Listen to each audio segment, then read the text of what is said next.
La mesa económica ya está aquí. Pedro Tello.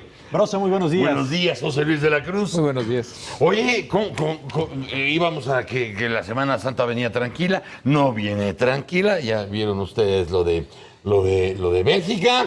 No, están surgiendo noticias desde ayer en Cuba. Ahorita ya nos dijeron que iba a haber una conferencia de prensa, seguramente para tocar el punto de las explosiones en Bélgica, entre otras cosas. Allá en Cuba iba a salir Obama.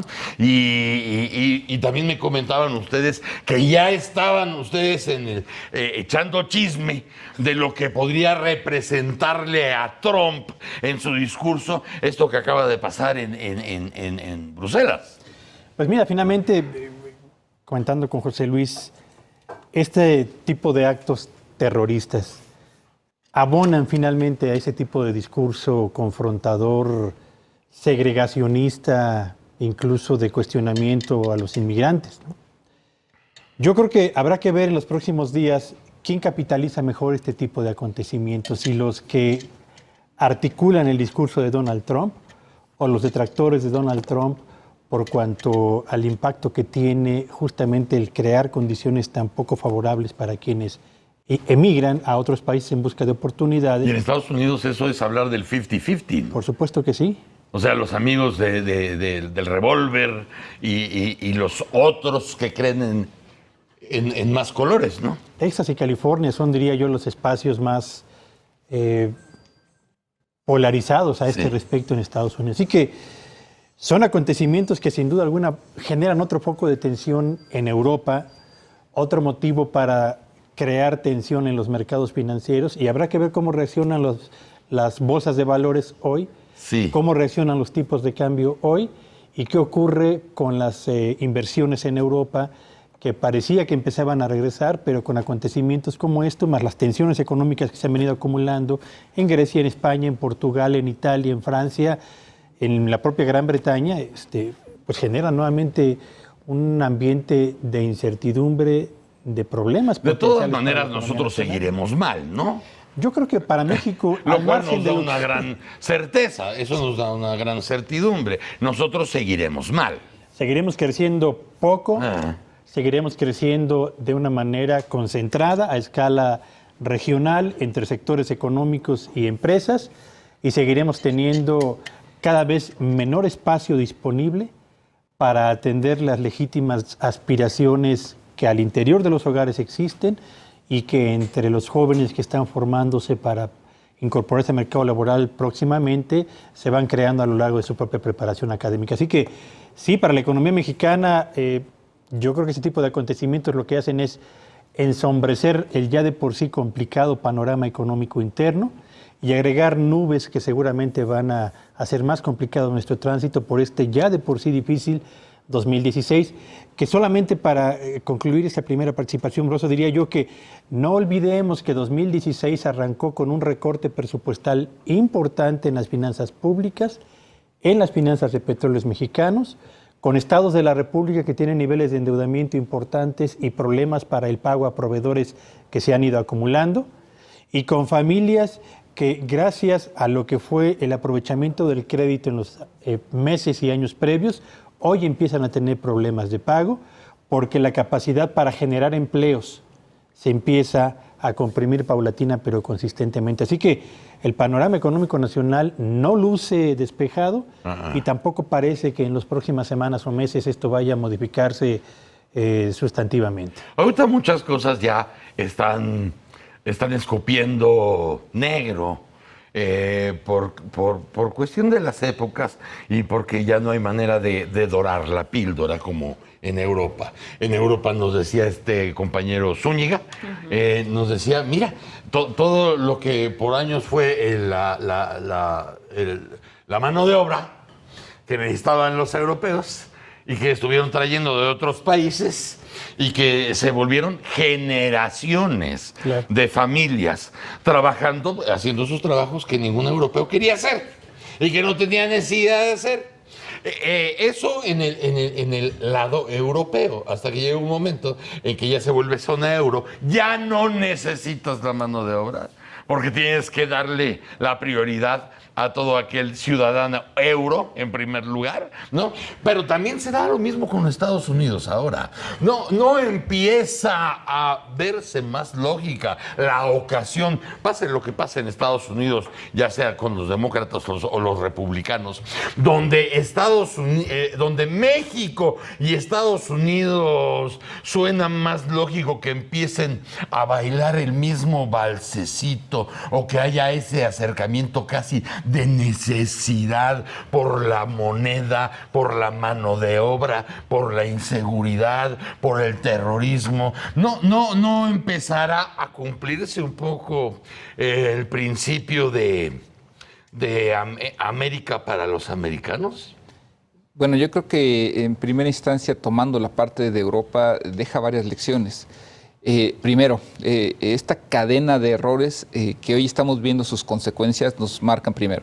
El desmantelamiento del estado de bienestar en la Unión Europea fue un grave error. Al final del día se dejó sin cobertura social, laboral, a lo que eran las familias, ya no nada más de los europeos radicados ahí durante siglos, sino de la migración, que fue la mano de obra barata que durante muchos años, como muy bien mencionas, funcionalizó el hecho de servicios baratos para los europeos de clase media y de ingresos altos. Sin embargo, no se leyó en su momento el impacto de esa migración y el impacto de la migración que iba a tener la ampliación de la Unión Europea, la disponibilidad de mano de obra que tuvo la conformación de la zona euro, de la Unión Europea, y conforme se integró a la Europa oriental, puso sobre la mesa a una gran cantidad de mano de obra que no necesariamente no era calificada. Si algo tenía el sistema socialista era un sistema educativo de muy buena calidad. Entonces, de repente tenías abundancia de mano de obra barata, poco calificada, de la migración que iba de África, de Asia, sobre todo de Turquía, por ejemplo, sí, claro. Y de repente llega una gran cantidad de mano de obra bien calificada de la Europa exsocialista. Y no se leyó a tiempo qué iba a pasar con todos esos flujos migratorios. Al mismo momento que se estaba desmantelando el estado de bienestar en la Unión Europea y se estaba mandando el empleo industrial a China, en menor medida a África y a América Latina. De este lado, ¿qué nos pasó? Tampoco supimos leer cómo estaba jugándose o cómo se estaba reacondicionando el mundo desde los años 70.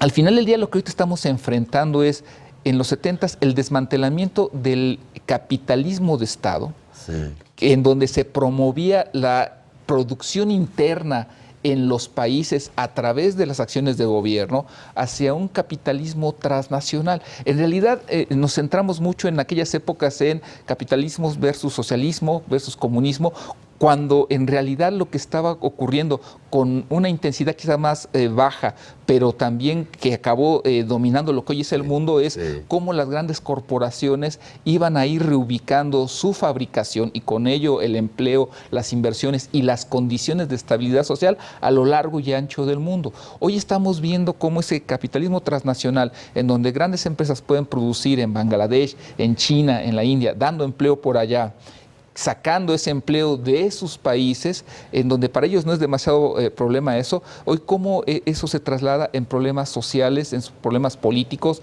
cuando además le agregamos lo que ya tradicionalmente ocurre en Asia, sobre todo en esta parte Palestina, Siria, etcétera, pues lo que tenemos es un caldo de cultivo de inestabilidad política y social. Si eso nos va a llamar, si eso va a ser un llamado a una nueva era, digámoslo, en América del Norte, yo creo que todavía es prematuro porque no sabemos ni siquiera quién va a ganar la elección de este año en Estados Unidos. Sí va a haber matices distintos desde mi punto de vista, no soy especialista, pero sí creo que la postura de alguien como Donald Trump, que ha sido su discurso, el de tenemos que cuidarnos, tenemos que blindarnos, tenemos que poner un muro, pues esto le da balas suficientes para, si le preguntan de salud, acabar hablando de la seguridad, si le preguntan de economía, volver a hablar de seguridad, es decir, llevar todo su discurso a un terreno conocido que le ha dado muy buenos frutos. Y creo que va a obligar a una postura como la de Hillary Clinton, más centrada a tomar algunos de estos aspectos. Y en ese sentido yo creo que cuando tengamos esa definición, veremos cómo se va a tener que redefinir América del Norte. Yo creo que tendrá que ser una integración productiva que garantice la seguridad de Estados Unidos. El eje va a ser ese, pero en donde buscarán funcionalizarlo a través de la economía y quizás de un pacto social, político, económico en América del Norte. De todo esto, ¿qué lección debería aprender México a estas alturas, con la gente que hay? ¿Cuál sería la lección? Yo creo que es algo que hemos venido comentando aquí una y otra vez, Broso.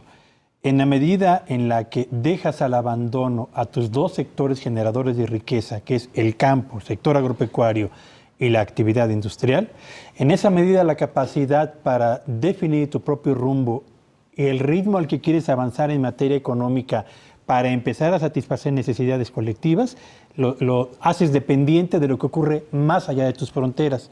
En el caso de México, abandonar al agro y abandonar a la industria nos ha hecho dependientes de lo que ocurre en Estados Unidos. Si allá la actividad económica pierde vuelo o pierde intensidad de avance, el impacto que esto tiene sobre la economía mexicana, particularmente sobre la industria, es literalmente devastador. Habiendo tenido durante 50 años una economía que dependía más del esfuerzo interno y que nos permitió crecer a una tasa anual en promedio del orden del 6%, hoy o en los últimos 35 años, nuestra economía ha logrado avanzar a un ritmo no mayor al 2% anual, es decir, a la tercera parte del ritmo de crecimiento que durante 5 décadas logramos alcanzar. La lección es, entonces, fortalece tus capacidades productivas internas para depender más del esfuerzo propio y menos de los acontecimientos extranjeros. De otra manera, estarás consciente de estar entregando la plaza. Como ha estado ocurriendo. Gracias, Pedro Tello. Un abrazo, muy buenos días. José Luis de la Cruz. Muy buenos días. Un placer. Chamacos, corte, órale.